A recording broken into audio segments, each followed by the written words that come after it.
నా లైఫ్లో ఝాన్సీ లేకపోతే నేను తట్టుకోలేను.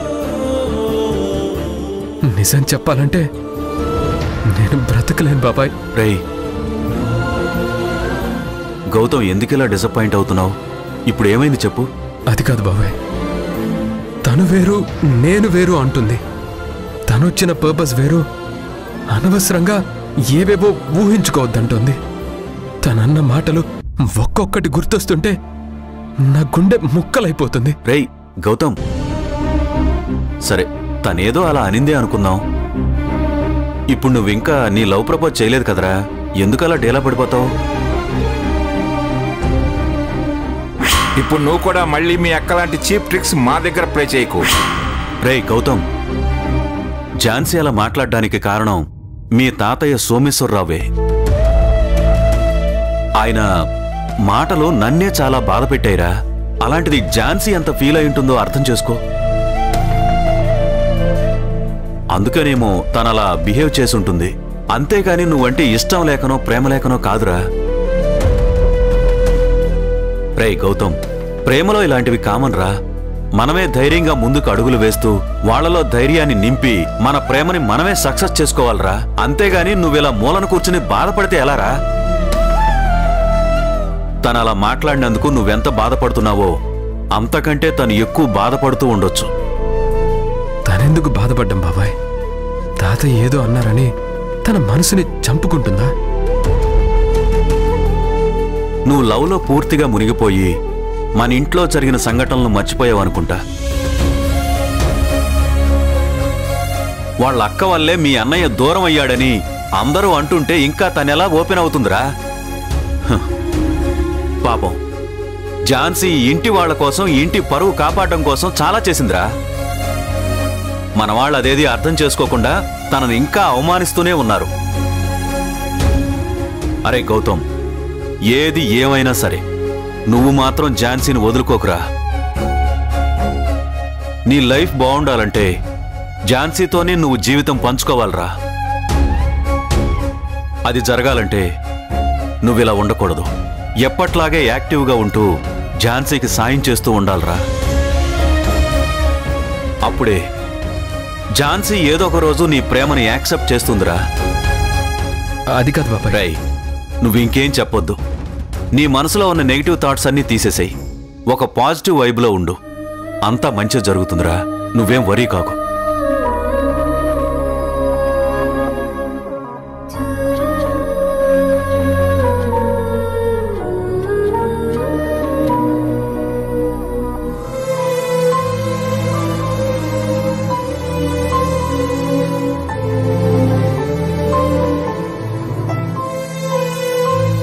మేడం,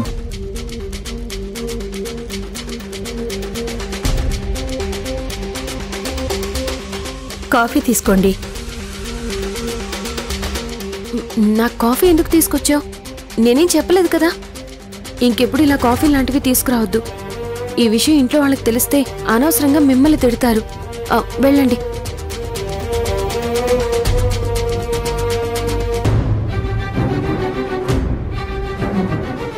ఇంకా ఇక్కడే ఉన్నారేంటి? వెళ్ళండి.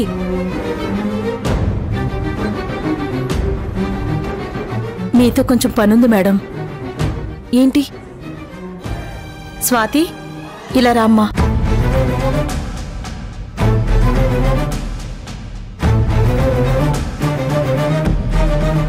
ఇది నా కూతురు మేడం. దీని పేరు స్వాతి. దీని గురించి మాట్లాడదామని వచ్చాను. ఏం జరిగింది? ఓ పోకిరుడు దీన్ని ప్రేమ పెళ్లి అంటూ వేధిస్తున్నాడంట. వాడు నీకెలా పరిచయం? నా క్లాస్మేట్ మేడం. సరే, మీ అమ్మ ఉందని భయపడకు. నిజం చెప్పు. వాడంటే నీకిష్టమేనా? లేదు మేడం, బాగా చదువుకొని అమ్మని బాగా చూసుకుందాం అనుకుంటున్నాను. కానీ వాడు నన్ను టార్చర్ చేస్తున్నాడు మేడం. ఊరుకో, ఏడవకో. అసలు ఏం జరిగింది? ఎప్పటి నుంచి వాడు నిన్ను టార్చర్ పెడుతున్నాడు? మేము 10th క్లాస్లో ఉన్నప్పుడే ప్రతిరోజు నన్ను ప్రేమిస్తున్నానని నేను లేకపోతే చచ్చిపోతానని నా వెంట పడేవాడు. వాడు నిజంగానే చచ్చిపోతాడేమోనని భయపడి ముందు నువ్వు 10th క్లాస్ పాస్ అవ్వు, ఆ తర్వాత చెప్తాను అని చెప్పాను. 10th రిజల్ట్స్ వచ్చిన దగ్గర నుంచి నన్ను ప్రేమిస్తావా లేదా అని చాలా టార్చర్ పెడుతున్నాడు మేడం. నువ్వు పాస్ అయ్యావా? పాస్ అయ్యాను మేడం. 90% మార్క్స్ వచ్చాయి మేడం. మరి వాడు పాస్ అయ్యాడా? లేదు మేడం, ఫెయిల్ అయ్యాడు. ఫెయిల్ అయినందుకు నువ్వు వాడిని అవాయిడ్ చేస్తున్నావా? అదేం లేదు మేడం, నాకు అసలు ప్రేమ అదేది అంటేనే ఇష్టం లేదు మేడం. నిజంగానే వాడు చనిపోతే అందరూ నన్ను తిట్టుకుంటారని అలా చెప్పాను. 10th పాస్ అయిన తర్వాత వాడికి ఏదో ఒకటి చెప్పి నచ్చ చెప్దాం అనుకున్నా, కానీ వాడు వేస్ట్ ఫెలో అని ఇప్పుడు అర్థమైంది మేడం. మేడం, వాడి ఇంటి దగ్గర నుంచి మొదలుకొని బస్ స్టాపు, కాలేజు, ట్యూషను ఇలా ఎక్కడ పడితే అక్కడ వెంటపడి వేధిస్తున్నాడంట. దీని ఫోటోలు అదేదో మార్ఫింగో గీర్ఫింగో చేసి అందరికీ పంపిస్తానని బెదిరిస్తున్నాడంట. స్వాతి, అసలు వాడి దగ్గర నీ ఫోటోలు ఎందుకున్నాయి? అప్పుడు ఫ్రెండ్స్తో కలిసి దిగిన ఫోటోలు వాడి దగ్గర ఉన్నాయి మేడం. నిజంగా నేనే తప్పు చేయలేదు మేడం. పైసా పైసా కూడబెట్టి దీన్ని చదివిస్తున్నాను. దీని చదువు అయిపోయాక మంచి సంబంధం చూసి పెళ్లి చేద్దాం అనుకున్నాను. కానీ వాడు మా పరువు తీస్తానని బెదిరిస్తున్నాడంట. దీని మీద ఎన్నో ఆశలు పెట్టుకున్నాను మేడం. దీనికి ఏదైనా అయితే నేను బ్రతకలేను మేడం. మిమ్మల్ని నమ్ముకుని వచ్చాం. మీరే ఏదో ఒకటి చేసి వాడి పీడ పోయేలా చేయండి మేడం. మీ కాళ్ళు పట్టుకుంటాను. వద్దండి, మీరిలా చేయడం తప్పు. పెద్దవారు, మీరే ఇలా అయిపోతే చిన్నపిల్ల తనేమైపోతుందో ఆలోచించండి. మీరిప్పుడు చాలా ధైర్యంగా ఉండాలి. మీ కూతురికి ధైర్యం చెప్తూ అండగా నిలబడాలి. అప్పుడే తను ఎలాంటి భయాలు పెట్టుకోదు. ఎలాంటి సిచ్యువేషన్ అయినా ధైర్యంగా ఫేస్ చేయగలదు.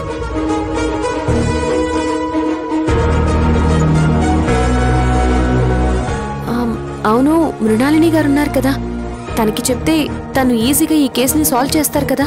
మీరైతే ఖచ్చితంగా మాకు న్యాయం చేస్తారని నమ్మకం ఉంది మేడం. మాలాంటి వాళ్ళకి అండగా నిలబడేది మీరే. ఇది నేను చెప్తున్న మాట కాదు మేడం, ఈ లోకం అంటున్న మాట.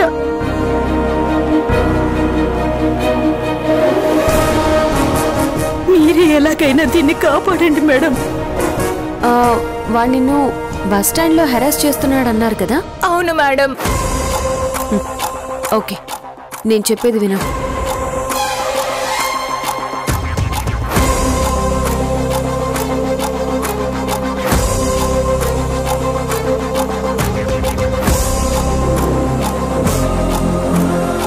చెప్పింది అర్థమైంది కదా?